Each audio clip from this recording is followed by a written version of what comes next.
Hello and welcome back to another session. Today's session we are going to see how to host a website with AWS CloudFront and S3 as origin. Before getting into the console, let's discuss about CloudFront on a high level. CloudFront is a content delivery network service offered by AWS, in short CDN. So as the name suggests, it's used to deliver content to your end users, and the content can be stored in AWS S3, EC2, or load balancers. These are called as origins, that is from where the content originates from. Apart from these AWS services, you can even host the content in your own custom origins. So why is this even required, and why can't the users directly access the content from the origin itself? It's because of the following features. The first main reason is CloudFront offers global edge network. As you see in the background, these edge locations are across the globe and your content is cached in these locations, which reduces the latency and serves the global user base. It ensures that your content is delivered securely as it automatically integrates with AWS WAF and SSL encryption is enabled and also prevents any DDoS attacks. You need not worry about any of it. As your content is cached redundantly in various edge locations, the availability of your application increases. And also it's cost effective. There are various discounts that AWS offers for longer term commitments and includes pay-as-you-go model. Now let's get into the console and see how to host a website using CloudFront with S3 as origin. Okay, so we are in the console now. The first thing which we want to do is create a bucket and upload few objects to it, which will act as the origin for us. So I'm naming the bucket as listen to learn and using the region as US East and blocking all the public access so that any of your bucket content will not be able to be accessed directly. Enabling the bucket versioning and leaving rest of the configurations pretty much default. So we have our bucket and the objects of the bucket are not public. Let's go ahead and upload few files which will be served through CDN. So I'm just adding a couple of HTML files here. And once those are uploaded, let's just quickly check if the files are accessible. So I'm just going to try accessing one of the files. So ideally you should be getting an access denied. This is because we haven't enabled any of the permissions for any of the files. So now let's go get into CloudFront and see how to host it using CloudFront. So for that, first we have to create a distribution. So this distribution is the one which will link to your origin. And we have to select a content delivery method. So in case of origin, we are going to select S3 or S3 bucket. So you have various options like load balancers and other origins as well. But for this use case, we are going to select S3 bucket. And then if you have a specific prefix path, you can specify that. For now, we have stored our content in the root, so we are going to leave it as such. And if you like, you can enable origin shield, which is acting as a one more layer of shield before directly accessing your content from the origin itself. And you can enable restricting the bucket access. So the users will not be able to access your bucket directly apart from through the CloudFront. So which will by default create a access identity. And then we can ask AWS itself to create a bucket policy for us, which will state that only CloudFront has access to the bucket and its content. And these are the connection items that CloudFront will make to your origin to grab your content. So it's very helpful in case of hosting your own website. In case of S3, this should all work with the default settings.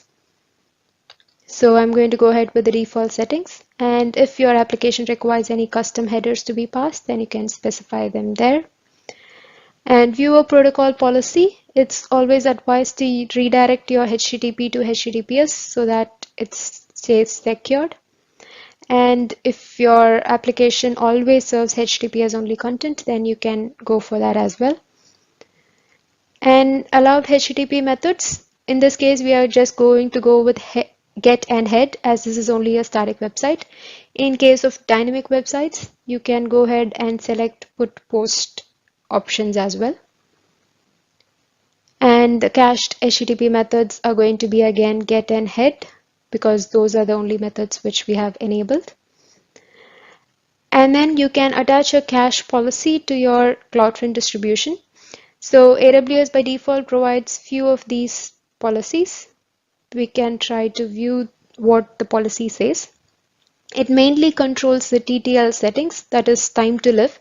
That is how long you want to retain the content in the cache before considering it as a cache miss and reaching out to the origin to grab the actual content. So the minimum TTL by default is 1 second, and then the maximum TTL is 365 days, and the default TTL is 1 day. And you have the option to change this by creating your own policy as per your application requirements. So right now I'm going with the default. And the origin request policy allows you to specify any headers or the query string parameters that needs to be passed to your origin.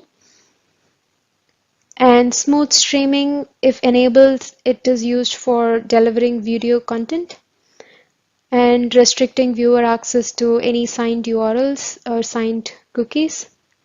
And even you can attach a Lambda function which will run at your edge location itself in case you have to execute any specific code specific to your application.